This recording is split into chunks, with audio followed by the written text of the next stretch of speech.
तरह निफुंगा कनो लाइसे पाव लाइसे अने बाग मैं कनो दाइजे हौजिक्सी पुरान चिंती तौबा अदगी डाकू gang मथों मरों खंगदबा ngaki nisa sabai khangde amai khangde ngaki nuaina ba khangde dugumba mi ji masing any community dai tare community ama khaki wanate ama dekta adugumba mi masing ji tholokpagi sang ji adugi matik wangkhale adugi saruk amoina ngasi tang taruk natro ngasi ja tang taruk March 2025 ngasi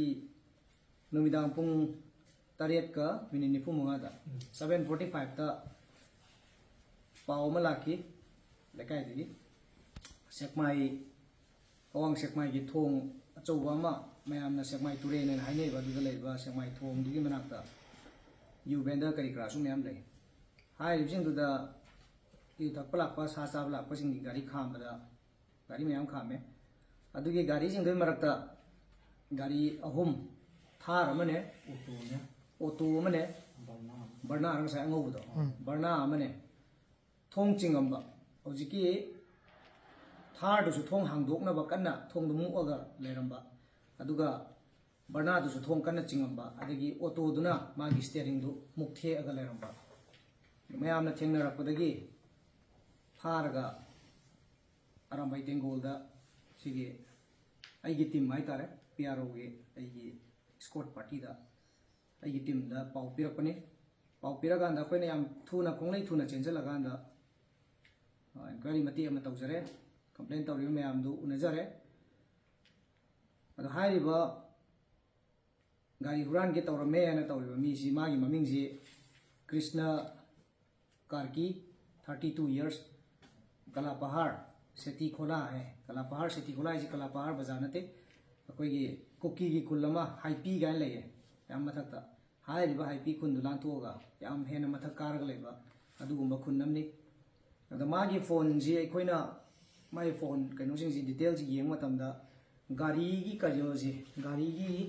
gari mayam ji aduki matik yam gre sida yauri gari mayam ji si yauri gari mayam ji aduki matik si gakta nate si mayam yaure aduga hauji ki oina yeknaba cookie oidiba yeknaba cookie gi nupi amaga WhatsApp ta kaida wari shabagi message thana bagi voice recording adum baso uba pange ana masi khoi hujikmak semai police station da haibdi mari leina authority da logi oiba kari action lokatna ba akoi sinajagragani aduna leba ki irecha amadi leibiri balandam ji leibiri ba khoi punamak khuding makna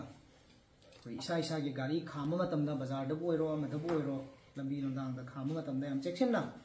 kambiu aduga so nu phajana lonbiu hojiksi sigumba ngahaki oiba nungainingba ngahaki nisa chaningbai kari karagi puran chiti tawbugi crime ji atugi matik hengale aduna yaragadi koi khoi punamakna isa gi gari se yamna responsible ne yamna section na